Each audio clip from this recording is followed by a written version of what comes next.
Orbit, obrolan santai serba-serbi Tiongkok, menyajikan berbagai informasi dan peristiwa menarik seputar Tiongkok.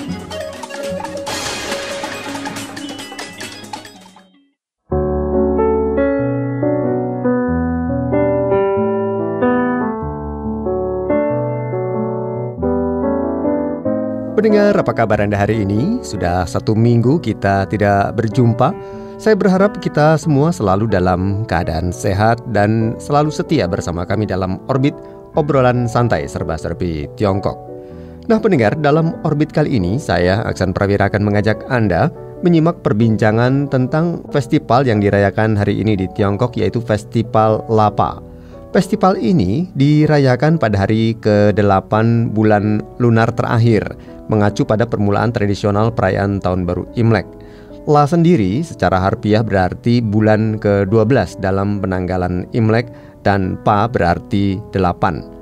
Nah, bagaimana serba-serbi dari Festival Laba ini? Untuk itu, saya akan mengundang sahabat dan rekan saya Manining yang berada di Beijing, Tiongkok untuk bersama-sama berbincang tentang Festival Lapa ini. Halo Manining, apa kabar? Semoga selalu sehat ya. Halo Aksan, halo teman-teman di Indonesia. Selamat merayakan Festival Laba bersama kami ya. Salam hangat dari kota Beijing. Iya, dan tepat hari ini ya Manining ya, Festival Laba ini dimulai ya Manining ya. Betul. Lalu seperti apa sebenarnya Manining keseruan, sejarah, adat istiadat dari Festival Laba ini Manining? Sebenarnya yang pertama-tama yang saya mau ngomong itu adalah festival ini di sini di Tiongkok tidak ada libur, tidak cuti, tidak libur.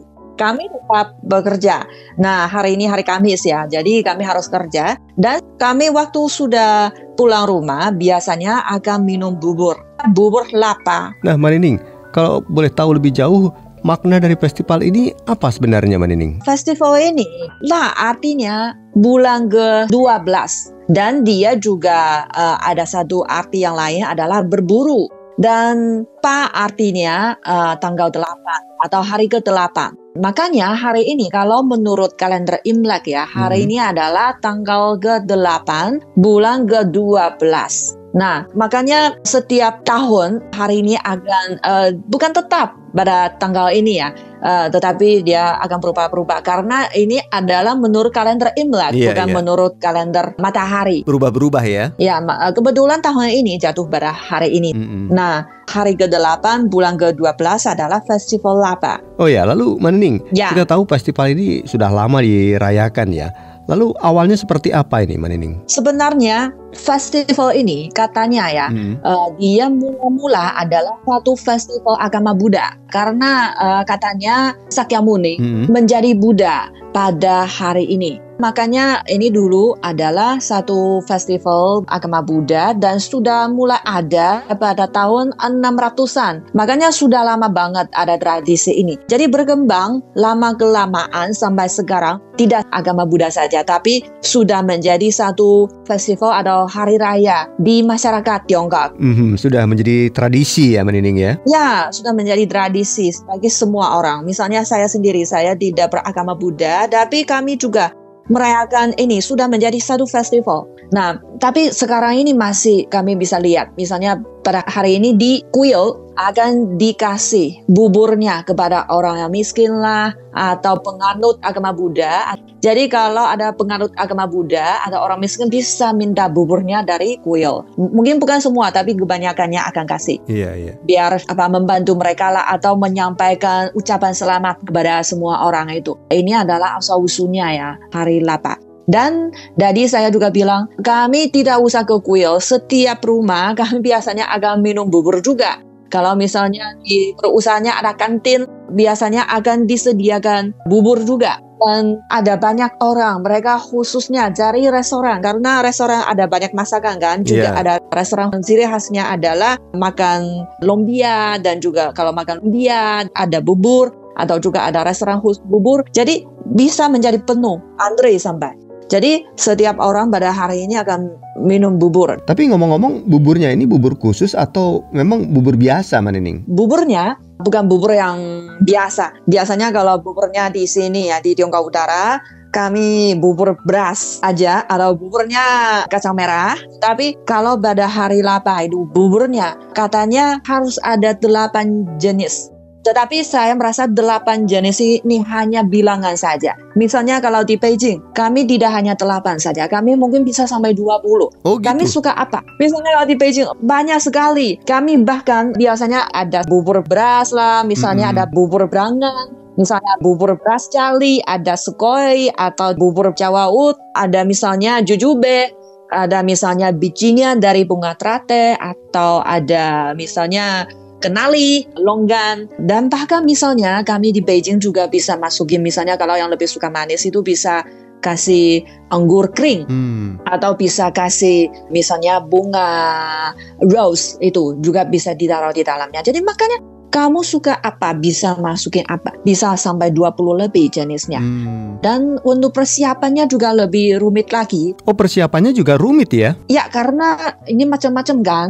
Misalnya ada sebagiannya dia harus 1 hari sebelumnya, misalnya malam sebelumnya itu, sebelum hari ini, kemarin malam sudah mulai direndamkan ke dalam air. Dan waktu direbus hari ini baru bisa menjadi masak bersama dengan jenis yang lain. Kalau jenis lain sudah menjadi lunak sekali, tapi ini masih belum masak, itu juga kasihan. Jadi makanya sebelumnya sudah harus disiapin.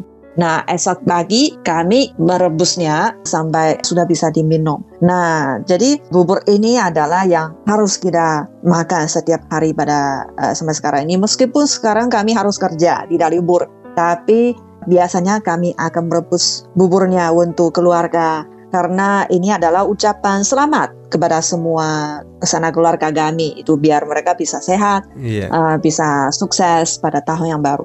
Dan ada satu bilangan adalah 过了腊八就是年, artinya setelah hari ini, setelah festival lapa, kami sudah mau menyongsong tahun baru Imlek. Karena mulai hari ini sudah akan melakukan banyak persiapan. Setelah ini ya Menining ya, persiapan Imlek ya Menining ya? Ya, karena pada zaman kuno persiapannya harus lebih lama. Karena logistiknya, pengangkutannya tidak begitu cepat kan. Kalau sekarang ini kami sehari sebelumnya ke supermarket sudah beli semua. Tapi pada zaman kuno mereka harus siap. Iya, sulit ya Menining ya. Iya, dari bajunya sampai kalau rumahnya kalau sudah ada yang rusak harus diperbaiki. Atau tiangnya harus diperkuat, harus dicat ulang mungkin ya. Iya, dan misalnya bisnisnya sudah mulai perhitungan pada akhir tahun gimana. Jadi sudah ada banyak persiapan harus dilakukan. Dan sejak hari ini sudah mulai, dan misalnya dari hari ke-23 bulan ke-12 itu setiap hari sudah ada ketentuannya masing-masing. Nah, misalnya hari itu harus berbuat apa. Misalnya hari pertama beli apa, beli ayam misalnya. Dan hari kedua harus membersihkan rumah. Jadi setiap hari punya ketentuannya masing-masing. Tapi sebenarnya 20 hari sebelumnya sudah mulai. Nah, mulai hari ini sudah mulai kami persiapannya. Dan kami sudah punya perasaannya untuk menyongsong tahun baru Imlek. Dan bagi orang Tiongkok ya kami merasa bahagia banget karena baru merayakan tahun baru. 1 minggu kemudian sudah mulai menyongsong tahun baru Imlek. Tahun baru lagi. Iya, jadi bahagia banget.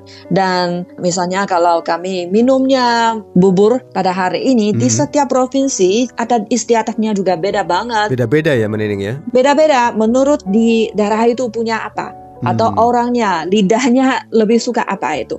Tetapi yang umum itu, kami kalau pada hari ini kami minum buburnya harus ada sisanya. Harus sisa sedikit. Kenapa itu Menining?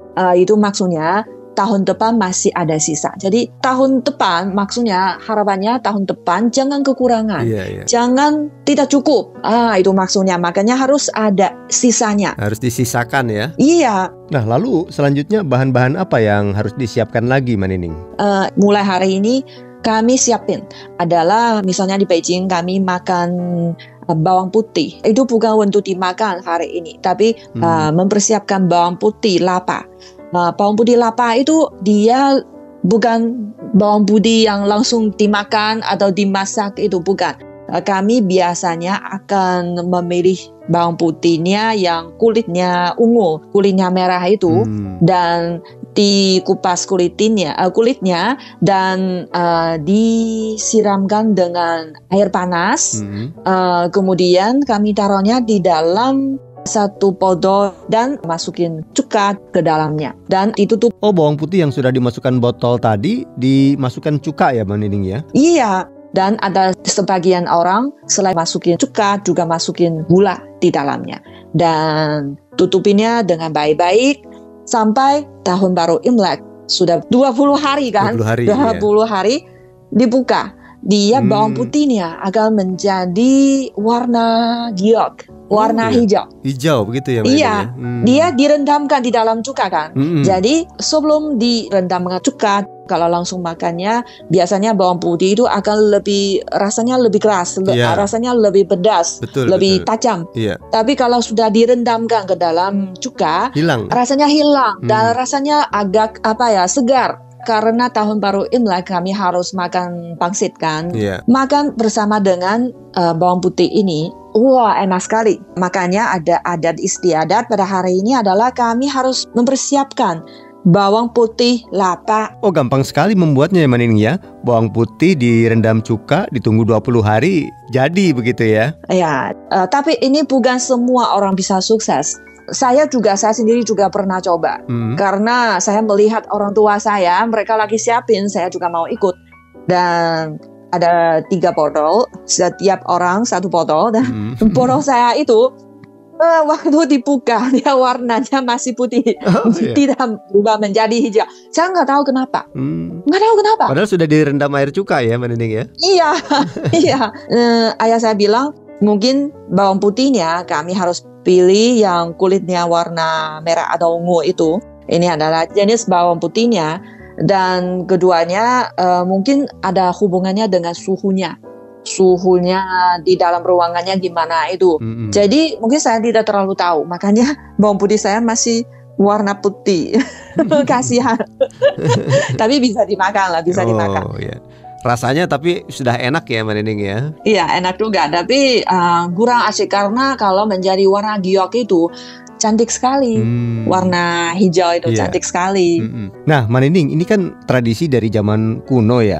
Apa masih ada sampai sekarang, Mbak Nining? Atau hanya di tempat-tempat tertentu saja? Sekarang ini mungkin di beberapa daerah masih ada tradisi ini. Tapi kalau di Beijing jarang kelihatan. Tapi dulu kononnya juga ada satu adat itu juga sangat menarik. Di banyak daerah di Tiongkok Utara ada kebiasaannya untuk membuat es lapa. Es lapa? Oh, ada juga ya, Mbak Nining ya? Iya, es lapa itu. Gak tahu kenapa mereka percaya kalau pada hari ini makan esnya dari sungai yang membeku itu sepanjang tahun tidak akan sakit perut. Gak tahu kenapa. Dan biasanya sehari sebelum hari ini ya, orangnya akan menggali atau mengambil esnya dari sungai.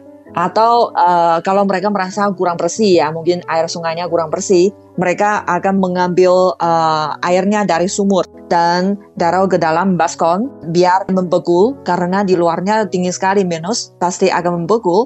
Dan pada hari ini mereka akan keluarin esnya dari baskom itu dan diketot menjadi pecah dan makan esnya itu. Nah, ini adalah satu adat. Wah, ini unik sekali ini ya, Mbak Nining ya, adat istiadatnya ya. Iya, dan di sejumlah daerah itu juga mereka akan mengambil esnya yang setinggi orang atau lebih tinggi daripada orang, yang dari sungainya. Dan mereka mendirikannya, batu es itu taruhnya di lantai dan mereka akan siramkan bubur lapa dari atasnya. Siramkan sedikit bubur ke es yang tinggi itu. Dan mereka juga akan sembahyang kepada Buddha biar bisa bahagia. Nah, ini ada hubungannya dengan es lapa itu. Pendengar, Festival Lapa yang jatuh pada hari ke-8 di bulan ke-12 dalam kalender Imlek dianggap sebagai awal festival musim semi atau awal tahun baru Imlek yang jatuh pada 10 Februari mendatang. Masyarakat Tiongkok percaya festival makan bubur lapa ini mengandung arti keberuntungan atau harapan bersama untuk panen yang melimpah. Dan sebelum kita lanjutkan perbincangan ini, kita simak dulu yang satu ini. Pertukaran budaya merupakan dialog spiritual antar bangsa.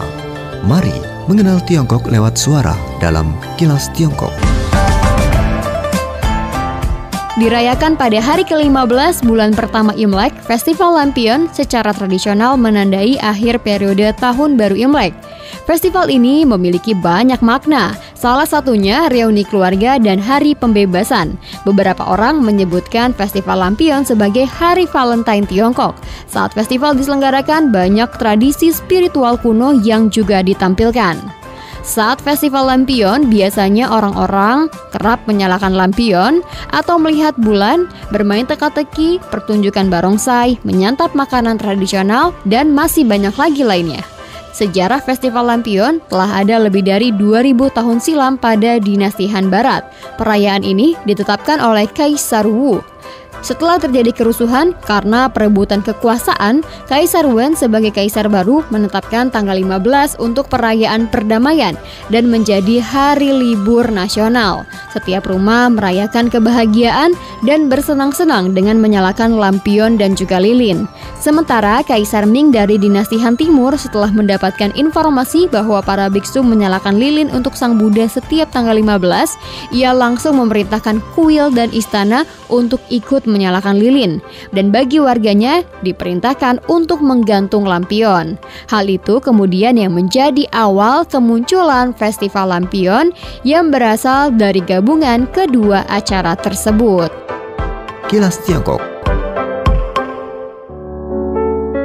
Ya, terima kasih Anda masih bersama kami dalam Orbit Obrolan Santai Serba-Serbi Tiongkok. Bersama saya, Aksan Prawira dan Manining, kami berdua masih berbincang tentang Festival Laba. Nah Manining, Festival Laba ini boleh dibilang cukup unik ya. Tapi seberapa penting Festival Laba ini bagi masyarakat Tiongkok?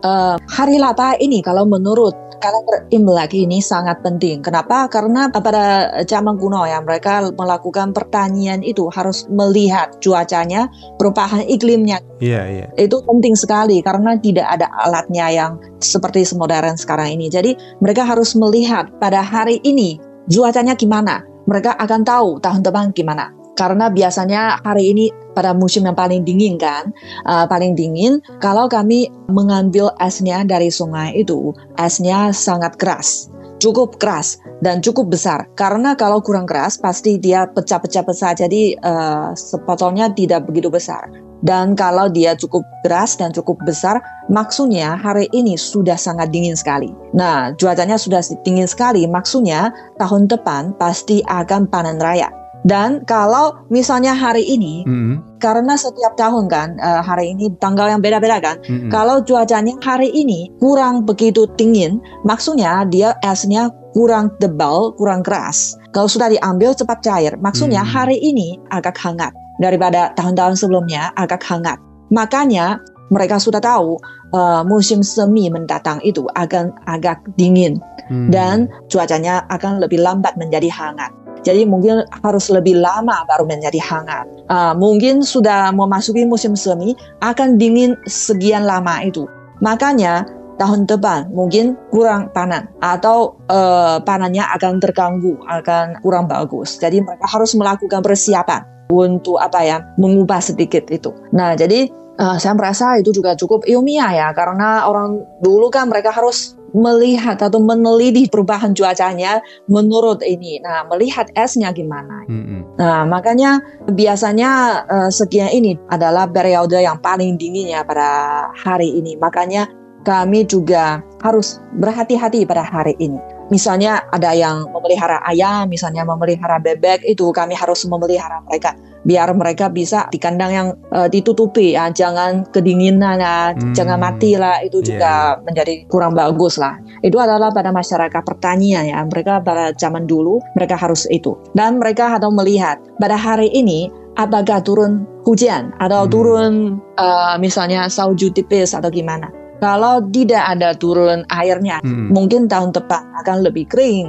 Nah, jadi ini adalah pada zaman dulu ya. Sekarang sudah perubahan iklim, jadi sudah mungkin tidak akurat. Tapi kalau zaman dulu itu lebih betul. Nah, kami melihat, tahun depan apakah akan kering atau akan banjir, itu melihat hari ini. Nah, kalau hari ini kebetulan turun salju, pasti tahun depan akan panen raya, karena sudah ada banyak hama lah, itu sudah mati. Nah, jadi musim ini akan aman misalnya.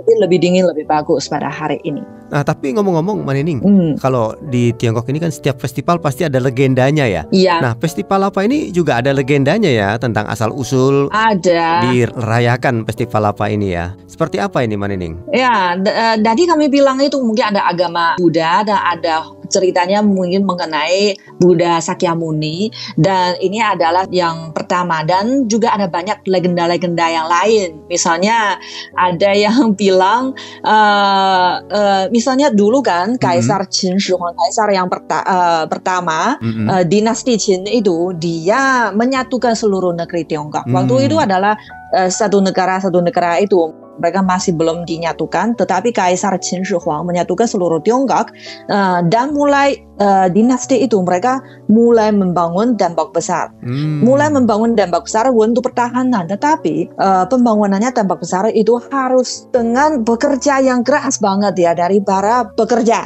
Jadi kalau pekerja sudah dipanggil oleh Kaisar ke sini, mereka melakukan hal ini dengan sangat susah payah itu, sampai ada banyak orang misalnya sepanjang tahun tidak bisa pulang rumah.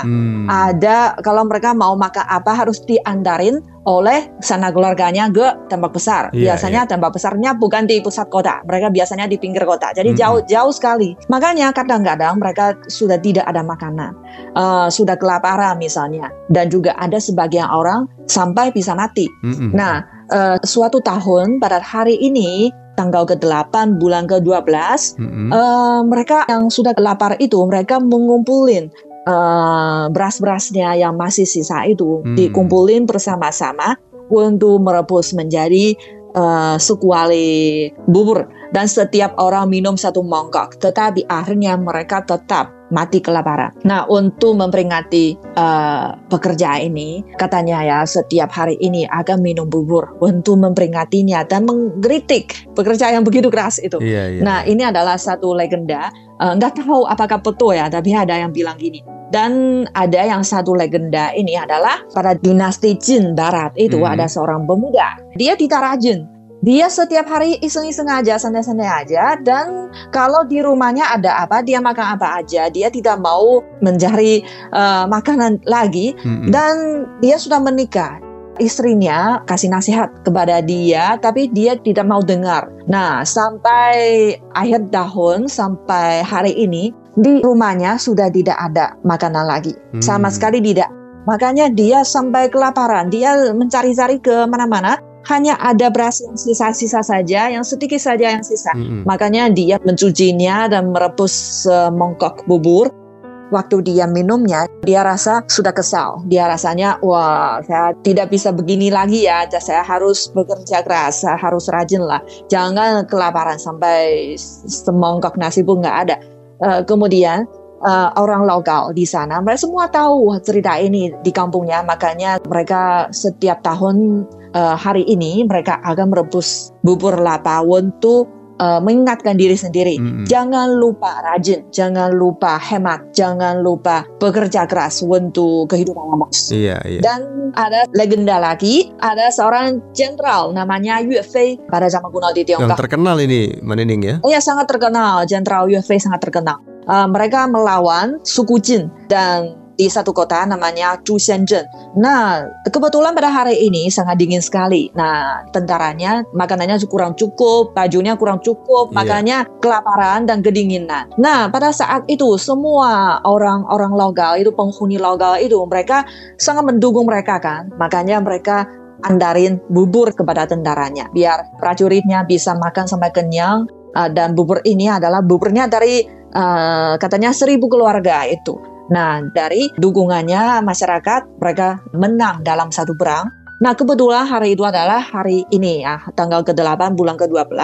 Makanya sesudah Jenderal Yue Fei meninggal, orang lokal untuk memperingatinya setiap hari ini, kemenangannya hari ini, mereka akan merebus buburnya dengan berbagai macam badi-badian itu.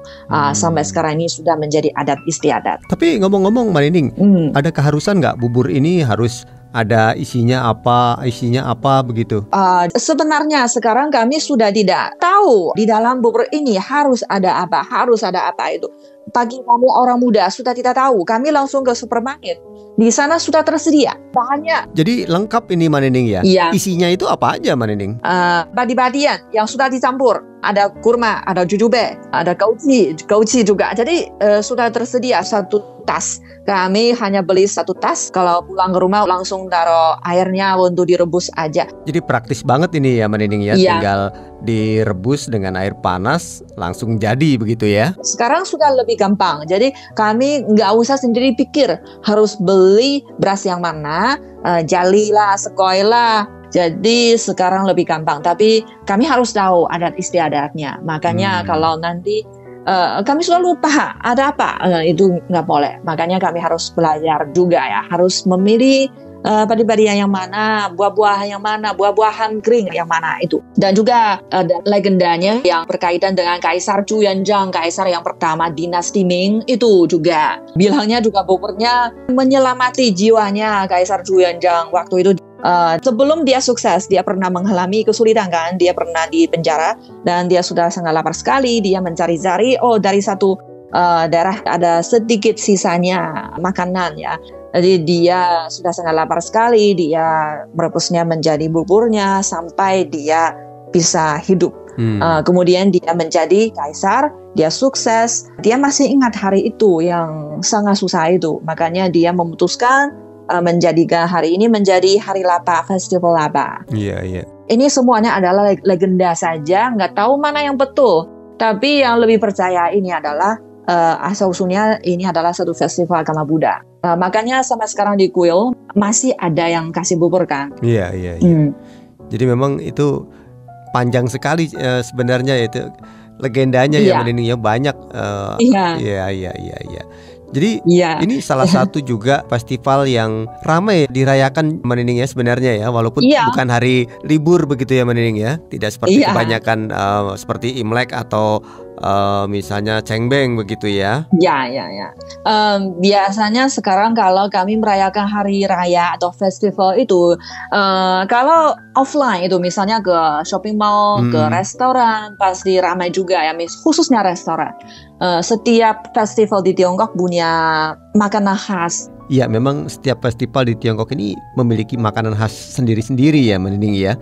Nah, biasanya apa yang lebih sering muncul di festival-festival di Tiongkok Manining? Yang frequentnya lebih sering, tetapi yang ada lain juga. Misalnya ada bakjang lah, ada onde-onde, ada misalnya ini bubur lapa. Ada banyak sekali, tapi di restorannya pasti penuh. Tetapi yang lebih ramai itu adalah di sosmed. Oh gitu ya. Sekarang sudah lebih ramai lagi. Dan pasti ada banyak orang hari ini akan pamerkan buburnya yang direbusnya sendiri itu pada hari ini yang aneh dengan bahan yang jarang lihat atau di luar dugaan itu. Pasti ada banyak yang seperti ini. Nah, kami harus pikir bagaimana hari ini saya bisa menjadi yang paling unik pada hari ini.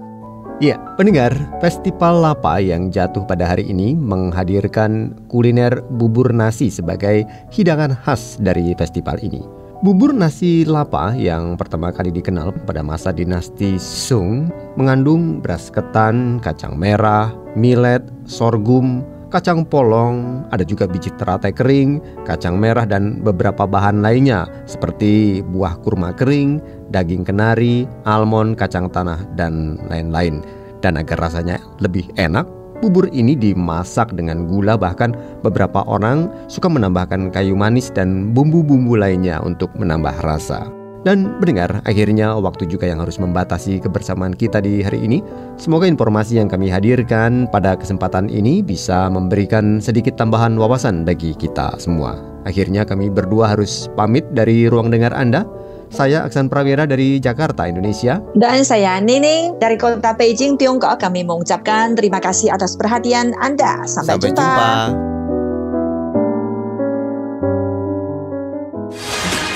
Orbit, obrolan santai serba-serbi Tiongkok, menyajikan berbagai informasi dan peristiwa menarik seputar Tiongkok.